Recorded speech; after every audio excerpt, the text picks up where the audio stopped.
गोते लगाएंगे।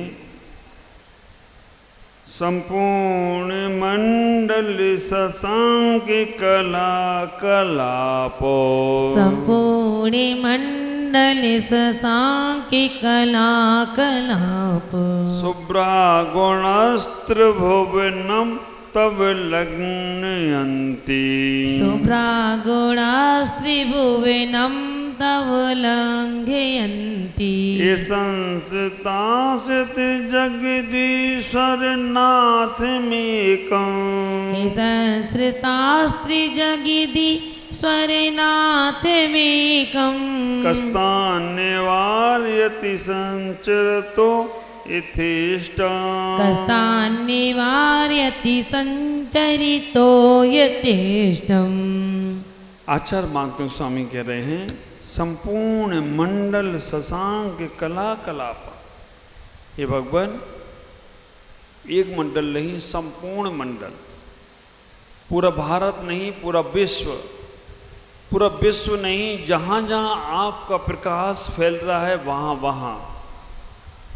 ये चंद्रमा जो ऊपर है, जो गगन में चंद्रमा है, वो तो केवल मध्यलोक को प्रकाशित करता है, लेकिन सूर्य रूपी, लेकिन परमात्मा रूपी चंद्र जो है वो 3 लोक को भी प्रकाशित कर रहा हो तो कोई आश्चर्य की बात नहीं है।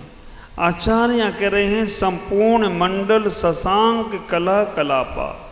शशांक माने चंद्रमा अपनी कलाओं से पूरे मंडल को प्रकाशित कर रहा है। शुभ्रा गुणास्त्रिभुवनम तव लग्नयन्ति, शुभ किरणों को पहुंचाने का प्रयास कर रहा है।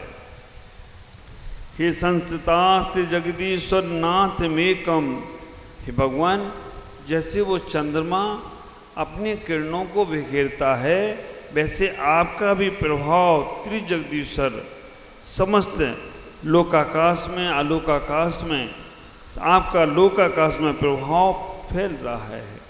कस्तान निवारति संचतो यथेष्टम, हे भगवान, आपको प्रभाव को, यथेष्ट को बिचारने वाला कौन है? इतना ही आचार्य मांगतो स्वामी उस कारागृह के अंदर कहने का प्रयास कर रहे हैं।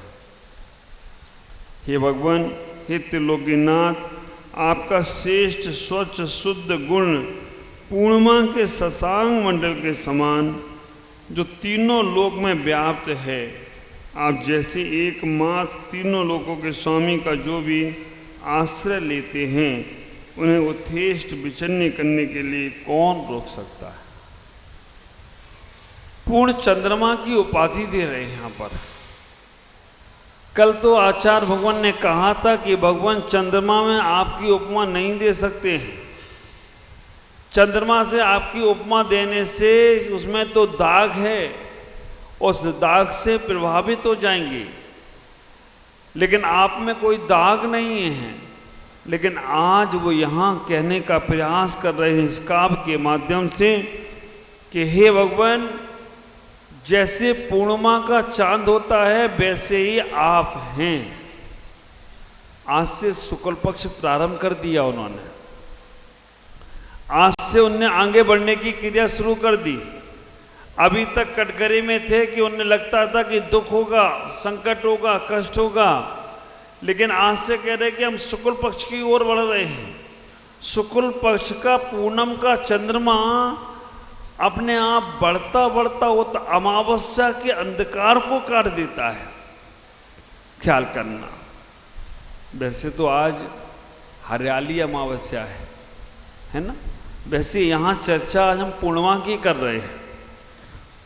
अगली जो पूर्णिमा आएगी हमारे ख्याल से रक्षाबंधन होगी, उस दिन अगली पूर्णिमा जो होगी वो रक्षाबंधन की होगी। तो आप विचार करके रखना, यहाँ पूर्णिमा की बात कर रही हैं कि जैसे पूनम का चंदा होता है, हे भगवान, वैसे ही आप हैं। पूर्णिमा का चंद्रमा, पूर्णिमा, पूर्ण माँ, जो पूर्ण माँ होती है ना, वो बच्चों का पूर्ण तरह से ख्याल रखती है। एक गगन का चंद्रमा तो काला और पीला और काला और सफेद होता रहता है भगवान, लेकिन आप हमारे इस सृष्टि में पूर्ण माँ की तरह हैं और पूर्ण माँ के चंद्रमा की तरह हैं, तो आप हमारे बहुत लाभदायक हैं, क्योंकि आपके माध्यम से ही हमारे जीवन की सारी व्यवस्थाएं व्यवस्थित होती हैं। एक बात का ख्याल रखना, शुक्ल पक्ष का चंद्रमा बढ़ता बढ़ता किरण से होता है। शुक्ल पक्ष शुरू हो जाए तो थोड़ा सा सफ़ेद चंद्रमा होता है और सफ़ेद होता है और सफ़ेद होता है। उसकी जो आभाएं हैं, उसकी जो कलाएं हैं, वो शुक्ल पक्ष में बढ़ते बढ़ते बढ़ते बढ़ते एक दिन पूर्ण की तरह चंद्रमा हो जाता है। और पूर्णिमा का चंद्रमा हमें संदेश देता है कि तुम अब पूरे शुक्ल पक्ष में पहुंच चुके हो। जब पूर्ण माँ हमें मिलती है ना, तो हमारे जीवन का कल्याण हो जाता है। ख्याल करो, माँ को उपमा दी गई है, चंद्रमा को पूर्णिमा कहा गया है, और पूर्णिमा भी दो प्रकार का चंद्रमा है। पूर्णिमा देखें आप, बहुत सारी आती हैं, लेकिन एक गुरु पूर्णिमा और एक शरद पूर्णिमा। गुरु पूर्णिमा जो हमें गुरु का एहसास कराती है कि गुरु ही हमारे पूर्ण माँ हैं। हमारे जीवन में अगर कोई माँ अगर है जो पूर्णता का परिचय कराती है, तो वो गुरु पूर्ण माँ, और दूसरी है शरद माँ, शरद पूर्ण माँ। आप विचार करके रखना, शरद पूर्णिमा के दिन हम शरद पूर्णिमा की जाप करते हैं। तो यहाँ माँ से जोड़ने का प्रयास किया जा रहा है। इस काव्य में मानतुंग आचार्य जेल के अंदर कह रहे हैं, हे भगवान आप ही मेरी पूर्ण माँ हो, आपके अलावा कोई और माँ नहीं है। और माँ को उच्चारण किया गया, पिता को नहीं किया गया। पिता तो परम पिता हैं, लेकिन उनने फिर भी कहा कि आप ही पूर्ण माँ हो, और माँ का दर्जा सबसे ऊपर लिया गया। ख्याल करना, माँ का दर्जा सबसे ऊपर लिया गया। उसका कारण इतना ही है कि माँ अपने बच्चों का साथ कभी नहीं छोड़ती। माँ अपने बच्चों का साथ कभी नहीं छोड़ती है, चाहे वो बच्चा कितना भी तरक्की कर ले। पिता उस बच्चे को तरक्की कराकर उसके पैर पे खड़ा कर देता है, और पैर पे खड़ा करके छोड़ देता है कि अब तू कमा धमा अपना जीवन जिए। लेकिन फिर भी माँ उसके उस जीवन में भी अपना वर्चस्व रखती है कि मेरा बेटा भले ही कमाने लगे, भले ही कितना बड़ा काम कर ले, लेकिन फिर भी माँ उसके साथ हमेशा रहती।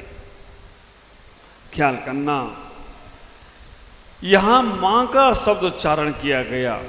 आचार्य यहाँ कह रहे हैं कि भगवान आप ही हमारे पूर्णिमा के समान हो। तीन लोक के नाथ को यहाँ पर पूर्णिमा के समान कह रहे हैं। बच्चे को जब तकलीफ होती है ना, तो सबसे पहले बच्चे के मुख से उई माँ शब्द निकलता है। बच्चे को जब तकलीफ होती है तो सबसे पहले उसके मुँह से उई माँ निकलता है। और बच्चे को जब कोई डरावनी चीज दिख जाए तो क्या बोलते हैं? बाप रे, बाप इतना भयानक है। आप विचार करके रखना, माँ और पिता, बच्चे को जब दर्द होता है तो वही माँ, और बच्चे को डरावनी चीज दिख जाए तो बाप रे, बाप इतना भयानक क्यों हुआ मालूम आप? माँ जब बच्चे को खिलाती है तो सीने से लगा के खिलाती है, हृदय से लगा के खिलाती है, लेकिन जब पिता खिलाता है तो गोदी में उछाल उछाल के खिलाता है। और बच्चा डर जाता है, कहीं इसने हाथ ऐसे कर लिए तो मेरा क्या होगा। इसीलिए बच्चे को डर लगने लगता है, इसने उछाल तो दिया। माँ कभी उछालती नहीं है, माँ हृदय से लगाती है। इसीलिए बच्चे के मुख से जब देखो तो वही माँ, दर्द में माँ नजर आती है। लेकिन बच्चे को जब कभी डरावनी चीज दिखे तो पिता, क्योंकि पिता उसे इतना भयभीत कर देता है, ऊपर उछालता है। वैसे तो गोदी में ले ही लेता है। उछालने का एक और कारण है। उछालने का कारण ये भी है पिता ये कह रहा है, बेटा मैं तुझे अपने से भी ऊपर देखना चाहता हूं, मैं तुझे अपने से भी ऊपर ले जाना चाहता हूं, इसलिए तुझे ऊपर उछाल रहा हूं। लेकिन बच्चा कभी डर जाता है, और डरने का कारण कोई और बड़ा नहीं है, ये माताएं हैं। इन माताओं ने बच्चों के अंदर डर पैदा कर दिया। किसके प्रति? पिता के प्रति। क्या? बच्चा कोई गलती करता है तो माँ क्या बोलती है? आने दे तेरे पापा को, आने दे तेरे पापा को, तेरे को बताता, उनको बताता हूं। अब बच्चा क्या सोचता है? पापा कोई भयंकर चीज है, पापा कोई बहुत डरावनी चीज है, तो बच्चा बचपन से ही डरने लगता है। विचार करके रखना, जीवन में माँ की संस्कृति को स्वीकार करना। हमारे यहाँ जिनागम में कहा गया, चंद्रमा का अगर परिवार, सूर्य पर परिवार अगर चंद्रमा का है, सूर्य का परिवार नहीं है। जब हम जैन ज्योतिष को देखेंगे, जैन आभामंडल को देखेंगे, जैन भूगोल को देखेंगे, तो जैन भूगोल में कहा गया कि एक चंद्रमा का परिवार होता है, सूर्य का। चंद्रमा इंद्र है, सूर्य प्रतीन्द्र है। एक चंद्रमा के परिवार में एक चंद्रमा, एक सूर्य, 28 नक्षत्र। आप विचार करके रखना, एक चंद्रमा के परिवार में एक सूर्य है, 28 नक्षत्र हैं, और ग्रह 84 ग्रह हैं। और तारे कितने हैं? एक चंद्रमा के परिवार में एक सूर्य, एक चंद्रमा, 28 नक्षत्र, 88 ग्रह और 66,900 कोड़ा कोड़ी तारे हैं। ये हमारे जैन भूगोल की व्यवस्था है। तारे की गिनती कर पाओगे आप? हाँ, बचपन में हम लोग खेलते थे कि तारे कितने का, तुम्हारे सर बाल में, तुम्हारे शरीर में जितने बाल, तुम्हारे सर पे जितने बाल उतने तारे। अब तुम बाल गिन के बताओ, तुम्हें तारे गिन के बताओ। लेकिन जब जिनागम को पढ़ा तो 66,900 कोड़ा कोड़ी तारे हैं। चंद्रमा का परिवार है। मैं अक्सर कहता हूं, पति अगर समझदार है तो घर, मकान सुंदर बनता है। पति अगर समझदार है तो मकान सुंदर बनता है। लेकिन अगर पत्नी समझदार है तो घर स्वर्ग से सुंदर बन जाए तो कोई आश्चर्य की बात नहीं। पति केवल मकान बना सकता है, घर नहीं बना सकता। मकान में और घर में अंतर क्या है? मकान जहां पर रहते हो, घर जहां पर संस्कार के साथ रहते हो। पति समझदार है तो मकान अच्छा बनता है, पत्नी समझदार है तो घर अच्छा बनता है, बच्चे समझदार हैं तो घर स्वर्ग बनता है, और उस घर में माँ बाप रहते हो तो घर स्वर्ग से सुंदर बन जाए तो कोई आश्चर्य की बात। ख्याल करके रखना, आप जीवन में विचार करना, पत्नी अगर समझदार होती है तो बिखरे हुए घर को, बिखरे हुए भाइयों को जोड़ देती है, और ना समझ पत्नी आ जाए तो जुड़े हुए भाइयों को तोड़ देती है। ख्याल करके रखना, समझदार नारी अगर घर में आ जाती है तो भाई अगर आपस में बात नहीं करते हैं, अगर माँ बाप से बच्चे बात नहीं करते हैं, तो समझदार नारी उन्हें जोड़ती है। वो इतना ही कहती है कि मैं तो बाद में आई हूँ, तुम्हारे भाई तुम्हारे पहले हैं, उनका ख्याल रखो, क्योंकि वो तुम्हारे माँ ने जन्म दिए हैं। वो इतना ही कहती है कि मैं तो बाद में आई हूँ, तुम्हारे मम्मी पापा जिनने तुम्हें पढ़ा लिखा कर जीवन में अपने पैरों पे खड़ा किया है, उनके प्रति समझदार, उनके प्रति सम्मान का भाव रखो, उनके प्रति आदर का भाव रखो। ये समझदार नारी के लक्षण हैं। और ना समझदार आ जाए ना तो कहती है आई एम सेपरेट, मुझे नहीं चाहिए माँ बाप तुम्हारे, मुझे नहीं चाहिए तुम्हारे भाई, मुझे नहीं चाहिए भाभी, मुझे तो अलग करो, मैं अलग रहूंगी, और नहीं आते तो मैं चली जात तुम्हारी। हो गई, रामायण आई थी, महाभारत बन गई। घर कैसे नरक बन जाता है। आप विचार करके रखना, मन मिले रहें तो आप कितनी भी दूर रहो।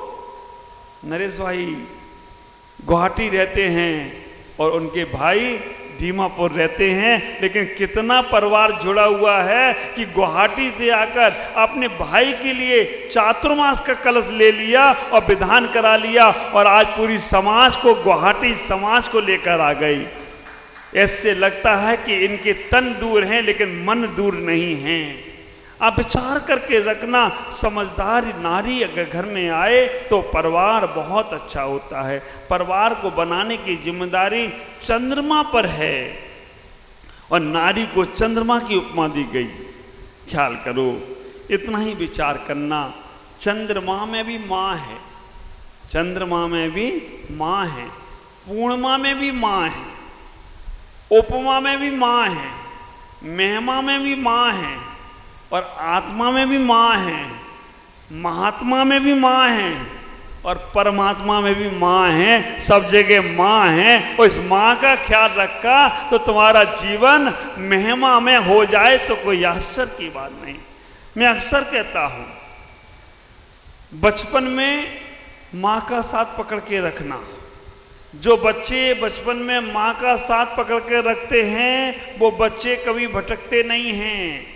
बचपन में माँ, यौवन में महात्मा, वृद्धापन में परमात्मा और मृत्यु के समय आत्मा जिनने पकड़ रखी है वो ने परमात्मा बनने से कोई रोक नहीं सकता।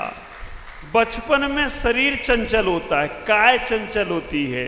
बच्चे होते हैं ना, खेलते रहेंगे, कूदते रहेंगे, तोड़फोड़ करते रहेंगे। तो बचपन की काय की चंचलता को रोकने के लिए माँ की आवश्यकता है। यौवनता में मन चंचल होता है, यौवनता में मन चंचल होता है तो मन की चंचलता को रोकने के लिए महात्मा की आवश्यकता है। वृद्धापन में जुबान चंचल होती है, हाथ पैर में दम नहीं, हम किसी से कम नहीं, बोलते ही रहेंगे, बोलते रहेंगे, बोलते रहेंगे। आप विचार करके रखना, जिनको अपना बुढ़ापा खराब करना है ना वो बहुत बोलो, और जिनको अपना बुढ़ापा अच्छा करना है तो आप बुजुर्ग अवस्था में बोलो कम। कम बोलोगे तो बुढ़ापा अच्छे से निकलेगा, क्योंकि अब तुम्हारे बच्चे तुम्हारी सुनने वाले नहीं हैं, और नहीं तुम बोलोगे तो टाल टूल के निकल जाएंगे। आप विचार करके रखना, बचपन में काय की चंचलता को रोकने के लिए माँ की आवश्यकता है। यौवनता में मन की चंचलता को रोकने के लिए महात्मा की आवश्यकता है। और वृद्धापन में जुबान की चंचलता को रोकने के लिए परमात्मा की आवश्यकता है। और जब मरण समय नजदीक आ जाए तो तुम्हें तुम्हारी आत्मा की आवश्यकता है। आत्मा ही शाश्वत है, इसके अलावा और कोई भी शाश्वत नहीं है। जब ये भाव तुम्हारे अंदर होते हैं तो तुम्हारा जीवन बहुत आनंदित बनता है। आचार्य मांगतुंग स्वामी इस काव्य के माध्यम से हमें इतना ही कहने का प्रयास कर रहे हैं कि आप अपनी माँ के पास चले जाओ। जैसे पूर्णिमा का सूर्य हर जगह प्रकाश देता है, हे भगवान वो चंद्रमा तो पूर्णिमा का चंद्रमा तो इसी क्षितिज पे प्रकाश देता है, लेकिन आपका प्रकाश तो 3 लोक में फैलने वाला हो तो कोई आश्चर्य की बात नहीं है। हे भगवान, मैं आपके चंद्र का प्रकाश लेकर अपने जीवन को व्यवस्थित करना चाहता हूँ। हे भगवान, आपके प्रकाश से ही मैं अपने मार्ग को प्रकाशित करना चाहता हूँ। बस भगवान आपकी कृपा हमारे ऊपर बरसती रहे। ये भावनाओं के साथ मैं अपनी वाणी को विराम देता हूँ। ओम नमः जय गुरुदेव।